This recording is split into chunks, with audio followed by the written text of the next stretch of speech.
Karate పేరు చెప్పగానే Bruce Lee, boxing పేరు చెప్పగానే మైక్ టైసన్ ఎలా గుర్తుకొస్తారో, టైక్వాండో పేరు చెప్పగానే నా శిష్యుడు గుర్తుకు రావాలన్నదే నా జీవితాశయం. ఖోఖో, కబడ్డీలను జాతీయ క్రీడలుగా గుర్తించినట్లే ఈ టైక్వాండో గేమ్ని ప్రభుత్వం గుర్తించడం నాకెంతో ఆనందంగా ఉంది. ఈ సందర్భంగా స్పోర్ట్స్ అథారిటీస్ వారిని ఈ గేమ్ని మరింతగా ప్రోత్సహించవలసిందిగా రిక్వెస్ట్ చేస్తూ ఇప్పుడు త్రినాథ్ గారిని మాట్లాడవలసిందిగా కోరుకుంటున్నాను. ప్లీజ్. ముందుగా మనం అభినందించాల్సింది కోచ్ పరశురామ్ గారిని. ఈ గేమ్పై తనకు గల మక్కువతో తానే స్వంతంగా కొంతమంది పిల్లల్ని గ్యాదర్ చేసి వాళ్ళని ఎంకరేజ్ చేసి కోచింగ్ ఇచ్చి వారిని ప్రభుత్వం గుర్తించేలా చేసిన ఘనత పరశురామ్ గారిది. ఇప్పుడు మనం ఆయన శిష్యుడు జంట నగరాల ఛాంపియన్ అడిగేది ఇలాంటి టైంలో కూడా పంక్చువాలిటీ లేకపోతే ఎలాగా? అది ఆటోగ్రాఫ్ కోసం ఫ్యాన్స్ వచ్చారండి, అందుకని. ఆటోగ్రాఫ్లు ఇవ్వడానికి గంటలు గంటలు పడుతుందా? పేపర్ మీద సంతకం అయితే 10 సెకండ్లో పెట్టొచ్చండి. టాప్ టు బాటమ్ ఆటోగ్రాఫ్ అడిగింది, అందుకని పైన పైన గదిలో పెడుతున్నాడు.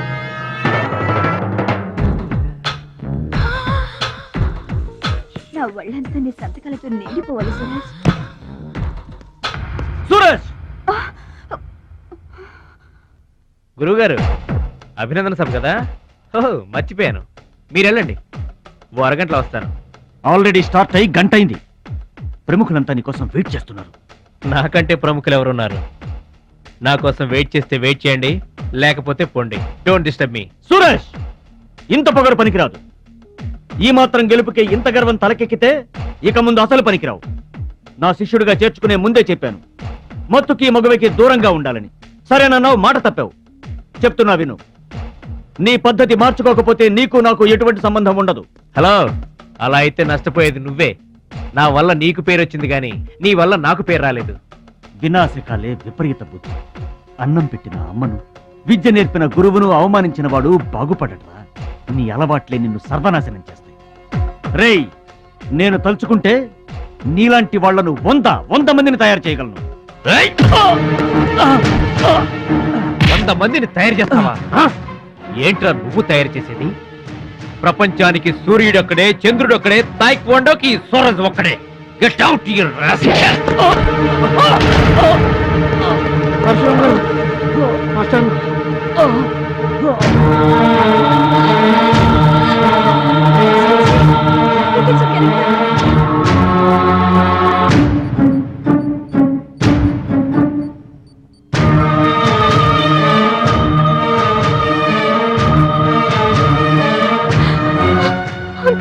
చూడమ్మా, నాన్నకి ఏమీ కాలేదు, చాలా లైట్ స్ట్రోక్. అది ఫస్ట్ టైం. మా తాతగారు కూడా ఫస్ట్ స్ట్రోక్ లోనే పోయారమ్మా. మీ తాత అంటే తాగుబోతు. పొగ తాగి చస్తాడు, పట్టపగలు కూడా తాగి చస్తాడు. అందుకనే అంత తొందరగా చచ్చాడు. వాడికి వీడికి పోలికంటే. అయితే మీరు మందు తాగుతారు, పొగ తాగుతారు కదండి. అంటే నేనెప్పుడు పోతానన్నా? అయ్యో శివ శివ. నీకు కంగారు ఎక్కువ, కామన్ సెన్స్ తక్కువ. నోరు తెరిస్తే అపశకనం తప్పితే శుభం మాట్లావా? కీడించి మేలించమని మీరే కదండి అన్నారు. ఎంచింది చాలు, నోరు మూసుకో. డాక్టర్ గారు, మా వాడికి ఏం పర్వాలేదండి, ఈజ్ అవుట్ ఆఫ్ డేంజర్.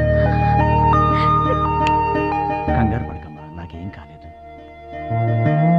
మా మహాలక్ష్మి, మిగతా ప్రాబ్లమ్స్ ఏమీ లేవు. బైపాస్ సర్జరీ ఎంత త్వరగా చేస్తే అంత మంచిది. బైపాస్ సర్జరీకి ఎంత ఖర్చు అవుతుంది డాక్టర్? అట్లీస్ట్ 2 lakhs ఖర్చు అవుతుంది. ఆపరేషన్ కి ఏర్పాట్లు చూడండి, డబ్బు మేము ఏర్పాటు చేసుకుంటాం. అది కాదే అమ్మాయి, 2 లక్షలు ఎక్కడి నుంచి తెస్తావు? ఊర్లో తాత ఇచ్చిన పొలం ఉంది కదా, అది అమ్మి తీసుకొస్తాను. ఉన్న పొలం కాస్త ఇప్పుడు అమ్మేస్తే రేపు నీ పెళ్లికి అవసరమైతే ఏం చేస్తావు? పెళ్ళప్పుడు చూసుకుందాంలే ఆంటీ, అయినా నా పెళ్లికేం తొందర. సరే, నువ్వనుకున్నట్టు పొలం అమ్మి ఆపరేషన్ చేయిస్తావనుకో. బైపాస్ సర్జరీ అంటే 50-50 అంటారు. ఆ 50 కాస్త ఇటు కాక అటు అయిందనుకో. నీకు విగ్రహం ఎక్కువ, నిగ్రహం తక్కువ. ఏమి నోరు అనేది? అది కాదండి. చంపేస్తాను నోరు తెరిచావంటే. రథో డౌట్లు నువ్వును. మీరు ట్రైన్ ఎక్కాక రైలు పట్టాలు తప్పి నదిలో పడిపోతుందేమో. నదిలో పడిపోయిన తర్వాత 11వ రోజున మీకు జనం పెట్టాలా వద్దా? మీరు పోయిన తర్వాత సెకండ్ మ్యారేజ్ చేసుకోవచ్చా? అప్పుడు మళ్ళీ పెళ్లి చూపులకు వెళ్ళాలా? దరిద్రపు డౌట్లు నువ్వు కొట్టానంటనా? అమ్మాయి, దీని డౌట్లు వింటే హార్ట్ అటాక్ మనకొస్తుంది. విషయం అమ్మాయి చెప్పింది కూడా నిజమేగా.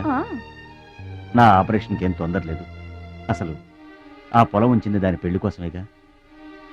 దాన్ని నమ్మడం నాకు ఇష్టం లేదురా. అది కాదురా, నా పొజిషనే బాగుంటే అసలు ఈ సమస్య వచ్చేది కాదు. ఇల్లు చూస్తే తాకట్లో ఉండిపోయింది. ఇప్పుడేమో నీకు ఆపరేషన్ చాలా ముఖ్యం. అందుకే మహాలక్ష్మి పొలం అమ్మేస్తానంటే కాదనలేకపోయాను. నువ్వు కూడా కాదనకు. ఇక దాని పెళ్ళి అంటావా? రోజులు ఎప్పుడు ఒకేలా ఉండవు కదా, చూద్దాం.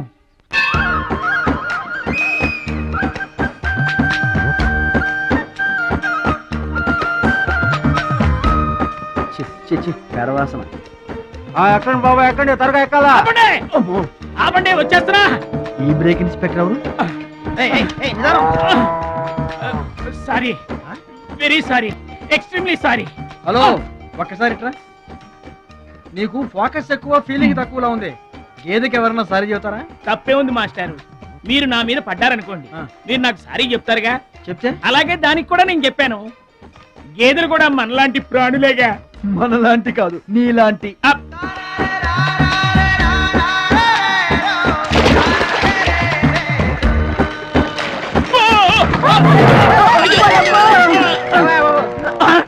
అమ్మో, చిమ్మైపోను. పడవల్లో కుండల్ని రవాణా చేస్తారని తెలుసు గాని కొండల్ని కూడా రవాణా చేస్తారని నాకు ఇప్పుడే తెలిసింది. ఏంటి బాగుతున్నావు నిలబడి? నువ్వు కూడా వాడి మీద పడు సరిపోద్ది. సారీ అమ్మా, వెరీ సారీ, ఎక్స్ట్రీమ్లీ సారీ. అవునమ్మా, నీ ఆరోగ్య రహస్యం బూస్తా కాదు, నాటుకోడి రోస్ట్. రోజు తింటావా? ఆదివారం తప్పించి. మరి ఆదివారం ఏం తింటావు? Mutton paste. అయినా నీకు ఇదంతా ఎందుకయ్యా వేస్ట్. నువ్వు ఇట్రా. ఈ గేదెలకు పేడ ఎక్కువ పిడకలు తక్కువ. ఏమయ్యా, గేదెల్ని పడవలోకి ఎక్కించిన వాడివి, వాటి మంచి చెడు చూసుకోవద్దా? గేదెల్ని నేను ఎక్కించడం ఏంటి? అవి నీవి కావా? నా ఏం కావు. నీవి కాకపోతే మాత్రం ఎవరివో తెలుసుకొని తిట్టాల్సిన బాధ్యత నీకు లేదా? నువ్వు పెద్ద మనిషివి కావా? నేను పెద్ద మనిషినే. మరి తిట్టు. ఎవడ్రా వాడు? గేదెల్ని ఎక్కించినోడు ఎవడ్రా? నేనే. ఏమయ్యా, నీకు బుద్ధి లేదా? గేదెల్ని కూడా పడవలో తీసుకొస్తావు ఏంటి? గోదాట్లో వదిలేస్తే ఈదుకుంటావా ఏంటి? దున్నపోతులో ఉన్నావు నువ్వు. ఈదుకుంటా రావచ్చుగా. గౌడి గేదెకి లాగు చొక్కేసిన ఫేస్ నువ్వును. మాస్టారు, అయ్యా గేదెలు ఎవరివని మీరే అడగచ్చుగా, నన్ను ఎందుకు అడగమండం? అడిచి ఆ అడిగి మరీ ఎవరు తిట్టించుకుంటారు చండాలంగా. I see. నా వ్యాపారం నేను చేసుకోక దురద కాకపోతే మీ వ్యవహారాల్లో నేను ఎందుకు వేలెట్టడం? ఇంతకీ ఏంటి నీ వ్యాపారం? ఆ?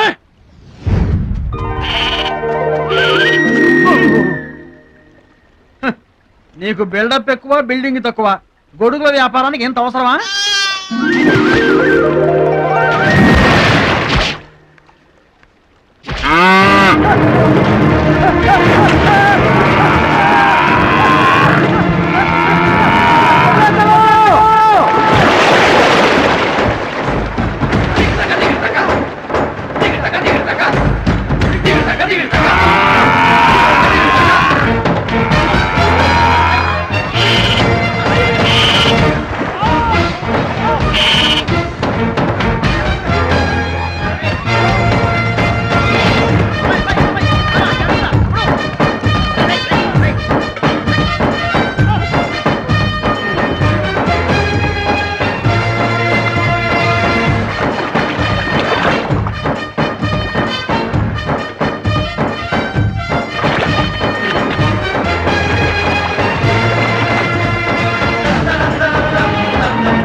నువ్వెవరూ గాని నీకు ఒకటి ఎక్కువ ఒకటి తక్కువ అని చెప్పలేవయ్యా. గోదావరంత గుండె, భద్రాద్రంత కండ, సాక్షాత్తు రాముల వరలో వచ్చి కాపాడేవయ్యా. నూరేళ్ళు చల్లగా ఉండు. మా బాగా చెప్పారండి. భద్రాచలం, ఆ గంగమ్మ తల్లికి నువ్వంటే ప్రాణం రా. ఆ తల్లి నిన్నెప్పుడు చల్లంగా చూసుకుంటుంది. సరే గాని ఇంతకీ ఆ పడవ ఎందుకు బెసికింది? కాను ఆ గొడుగులాడన్నా. గొడుగులోడా? గొడుగు వ్యాపారమా అని తేలిగ్గా తీసిపారేకు. ఇదిగో మా ఊళ్ళో ఈ గొడుగులు ఎవరు వాడరు, అందరూ తాటా గొడుగులే వాడతారు. నా కెపాసిటీ నీకు తెలీదు. ఊటీలో విసనకర్రలు అమ్మాను, ఆహా. హిమాలయాల్లో ఐస్ క్రీములు కప్పులు కప్పులు అమ్మాను. అబ్బా, టాటా లేడు టాటా, ఆ. ఆయనకి నేను ఇనుము అమ్మాను. ఆహా. అంతెందుకు, అడవిలో ఆకులు కూడా అమ్మగలను. అది మన కెపాసిటీ. సుబ్రాయుడు అయ్యా, నేను ఎక్కడికి వెళ్ళేవారు కనిపించలేదు. వెళ్ళానండి. సర్లేగానే ఈ గడ్డి మోపు తీసుకెళ్ళి మా దొడ్లో పడేసేళ్ళు. ఈడేవడండి బాబు. ఇదిగో అటు చూడబోయా. ఏంటి? ఆ మిసలైన వస్తున్నాడా? వస్తున్నాడు. ఆయనకు ఒక్క గొడుగు అమ్మి నీ కెపాసిటీ చూపించబోయా. ఒక్కటేంటి నా దగ్గర ఉన్న 16 గొడుగులు అమ్మేస్తా. అక్కర్లేదు, ఒక్కటి అమ్మి చూపించు. ఏట్రా కనిపించడేటి? సందులో ఎదుగుతాం పదా. చాలా బాగుందా? చాలా బాగుంటుందండి. ఎంత కమ్ముతున్నావు ఏంటి? ఎంతండి? 100. 100 అంతేనండి. చాలా చీప్. Dead cheap. చెకింగ్ చేసుకోవచ్చా? బాగా చెకింగ్ చేసుకోండి. ఎందుకైనా ఎలాగైనా ఎప్పుడైనా చెకింగ్ చేసుకోండి. 5 years గ్యారంటీ. ఏంటి ఎలాగైనా చెకింగ్ చేసుకోవచ్చా? అలాగే చేసుకోండి. చాలా మంచుడు నువ్వు. అయ్యో అయ్యో, అరుస్తావేంటయ్యా? చెకింగ్ చేస్తున్నాను. ఇదేం చెకింగ్ అండి? అయ్యో అయ్యో అయ్యో అయ్యో, నా కొడుకు కొడుకు కొడుకు నా కొడుకు, నా కొడుకు. జాగ్రత్తవేంటి? చెకింగ్ చేసుకోమని నువ్వే కదా చెప్పావు. చెకింగ్ ఇలా కూడా ఉంటుందా అండి? ఇది ఎంత? ఓ మీటర్ ఉంటుందండి. మీటర్ సరే, రేట్ ఎంత? 15 రూపీస్. అయ్యో, ఈ పీడి ఎంత? ఎరా పింక్ మార్కు, మొత్తానికి మాటే పడిపోయింది ఏంటి నీకు? కొంటావా? వద్దండి. సరే ఒక సొట్టి. గడుగులు గడుగులు గడుగులు గొడుగు కావాలా? ఏంట్రా, నీకు ఏమైంది? చుక్కలు కావాలా? ఏమోడు వేటి కావాలా? మన లేకపోతే పిచ్చే మాకు గొడుగు అమ్మపోయాడు, పిచ్చాడు అయిపోయాడు. నాన్న పట్నం నుంచి మాలేష్ వచ్చింది. పట్నం నుంచి మహాలక్ష్మి వచ్చిందా? కూడా ఎవరు వచ్చారు? విశ్వం గారు. చూడమ్మాయి, నీ ఇష్టమైన చోట చదువుకో, నీ ఇష్టమైన చోట కాపురం చేసుకో, కానీ పెళ్లి మాత్రం ఇక్కడే ఈ ఊళ్ళోనే జరగాలి. ఎందుకంటే మన 2 కుటుంబాలకి నువ్వు ఒక్కదానివేనే ఆడపిల్లని. ఎప్పుడో ఇంత ఉన్నప్పుడు చూశాను, మళ్ళీ ఇంత అయిన తర్వాత చూస్తున్నాను. నువ్వు వచ్చావు ఇంటికి పండగ. ఎవడో బాగా బాగున్నారా? మీరు బాగున్నారా? నాకేంటండి శబాసుకున్నాను. రండి ఆ. కూర్చొని మాట్లాడుకుందాం. నా ఇంట్లో నాకు మర్యాదలు ఏంటండి? ఏంటండి సంగతులు? ఏం లేదు, మీ అన్నయ్య గారిది. ఏంటే అసలు ఆడు ఊసే నా దగ్గర ఎత్తొద్దు, లేకపోతే ఏంటంటే ఆడు తమ్ముడు నేను ఒకటి ఇక్కడ ఉన్నాను, నాకు కొంపగోడు పిల్ల జల్ల ఉన్నారని ఆడు గుర్తుంటే ఏడాదికి ఒక పదైనా ఇక్కడికి రాకపోతాడా? అసలు మేము ఉన్నామోలేమో చూడకపోతాడా? అది కాదు బాబాయ్, నాన్నకి 24 గంటలు ఆటలు పోటీలు, ఇదేగా మీ నాన్నగారి చేస. రావటం కుదరలేదు అంటావు. అమ్మా రాని పెదనాన్న గురించి ఎందుకు గాని, చెల్లెం వచ్చింది కదా, నువ్వు వెళ్ళి పూరిల సంగతి చూడు. యారా చేసిన పూరీలు మొత్తం మీరిద్దరూ లాగించడమేనా? వచ్చిన వాళ్ళకి ఏమన్నా పెట్టేది ఉందా? యువతల పెద్ద మనిషి విశ్వం గారు వచ్చారు, ఆయన మంచి మర్యాద చూడొద్దు. అయ్యో భలేవాళ్ళే, మన ఇంట్లో నాకు ప్రత్యేకించి మర్యాదలు ఏంటండి? మీరెవరు? ఆ? అసలు మీరు ఎవరనే? 20 ఏళ్ళగా మా అన్నయ్య మీ ఇంట్లో అద్దెకుంటున్నా ఏనాడన్నా మీరు ఆయన అద్దె మనిషిలో చూసారా? ఆయన కూడా అది తన సొంత ఇల్లు లాగానే చూసుకుంటున్నారా? మీకు పిల్లలు లేకపోయినా మా లక్ష్మినే మీ సొంత బిడ్డలా చూసుకుంటున్నారా? ఎవరండి ఈ రోజుల్లోనూ? మీకు కాకపోతే ఇంకెవరికి చేస్తామండి మర్యాదలో? సర్లేండి, మర్యాదలు ఏముంది గాని, ఇంతకీ అమ్మాయి నేను ఇక్కడికి వచ్చింది ఎందుకు? అదే ఊళ్ళో. అని నేను అడగను. అది ఎంత ముఖ్యమైన పని అయినా సరే నేను పట్టించుకోనుగాక పట్టించుకోను. ఏళ్ల తరబడి ఎండిపోతున్న పొలాలకి వాన వచ్చినట్టుగా ఇన్నాళ్ళకి మా లక్ష్మి మా ఇంటికి వచ్చింది. ఏమైనా సరే పండగెళ్ళిందాకా ఉండి తీరాల్సిందే, అంతే అంతే.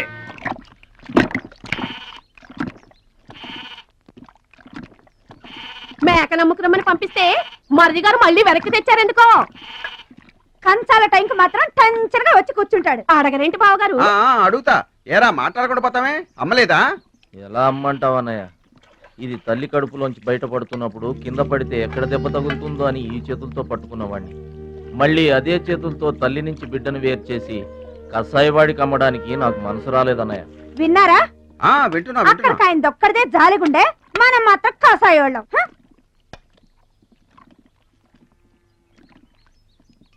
బాబాయ్ మొదటి ముద్ద నాకు.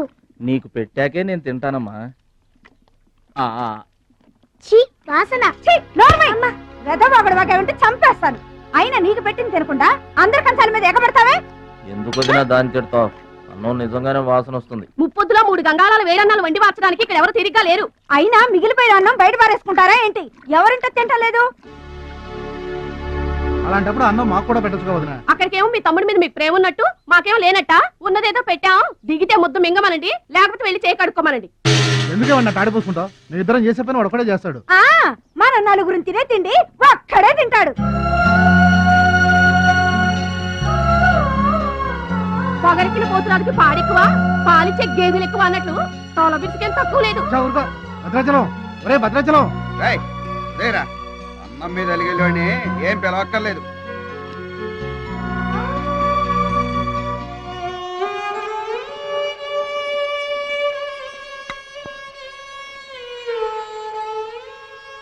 రే రాముడు లక్ష్మణుడు తేనండి, కొమ్మండి, పచ్చిగడ్డి ఎండిగడ్డి కలిపి కొట్టండి. అయ్యో మన భద్రాచలం తినలేదు పాపం, పలకరేద్దామని లేదు. ప్రేమ ఉండాలిరా ప్రేమ. మా పెద్దోదిని మాట కొంచెం పెలుసే గాని ఆవిడ చేత్తో ఆవకాయ పెట్టినా ఆనపకాయ వండినా అమృతం. ఈ పాటికి పప్పు ఆవకాయ కలిపి కొట్టేసి ఉంటారు.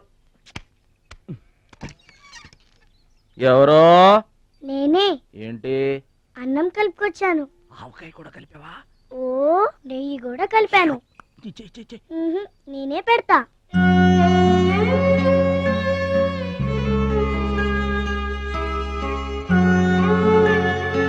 ఏంటి ఏడుస్తున్నావు? మా అమ్మ మాటలు గుర్తుకొచ్చాయా? మా అమ్మ గుర్తుకొచ్చింది. క్రితం జన్మలో నువ్వు మా అమ్మవై ఉంటావు. నాకు తల్లి ప్రేమ తెలియకపోయినా నీలో మా అమ్మను చూసుకుంటున్నాను. అయితే తిను.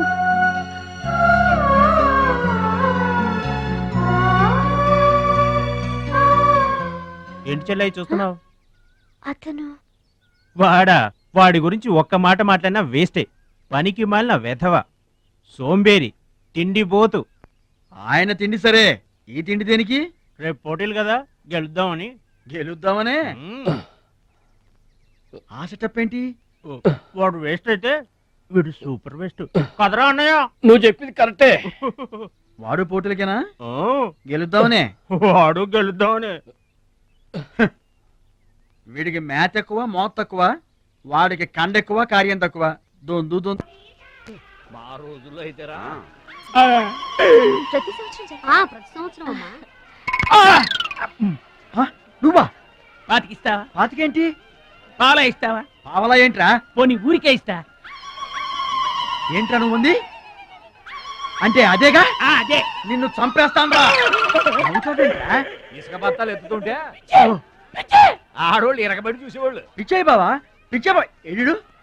ప్రతి సంవత్సరం లాగానే ఈ సంవత్సరం కూడా జరగబోయే శ్రీరామనవమి పోటీలను మన ఊరి సర్పంచ్ గారు ప్రారంభిస్తారు.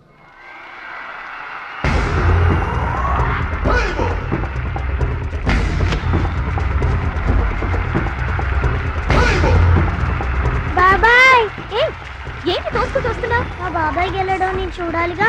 ఎవరు మీ బాబాయ్? అదిగో మిలమిలా మెరిసిపోతున్నాడే, అతనే మా బాబాయ్. ఆ పంటపయ్య అతను గెలవడు.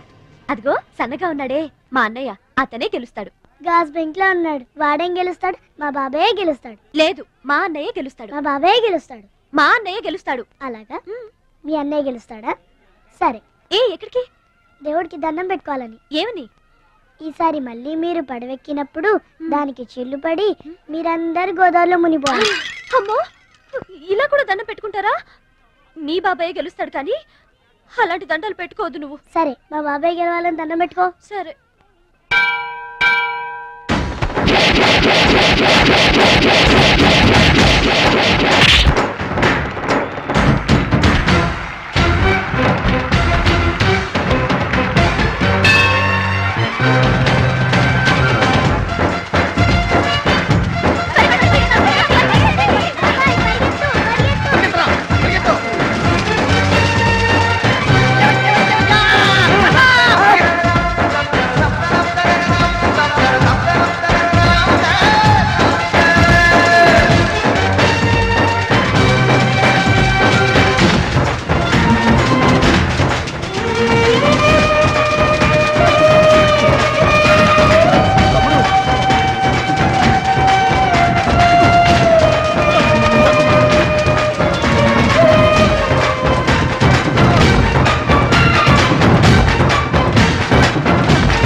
అయితే ఏంటి ఇప్పుడు?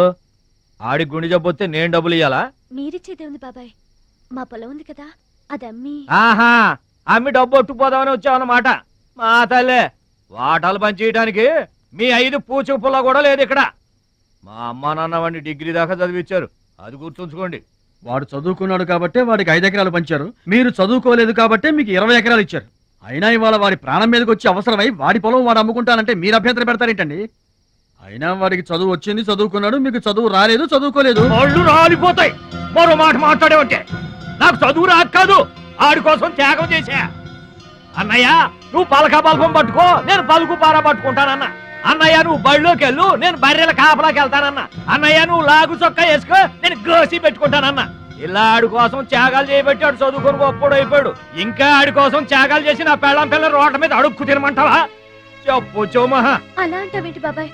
15 ఏళ్లుగా మా పొలం మీరు పండించుకుంటున్నా ఒక్క పైసా కూడా అడగలేదు.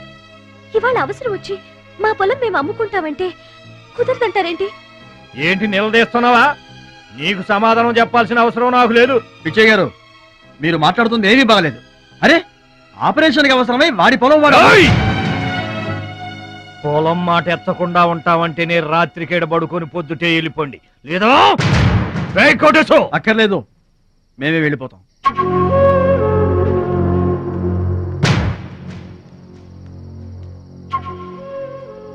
మీరేం బాధపడకండి, ఊరేం గొడ్డుపోలేదు.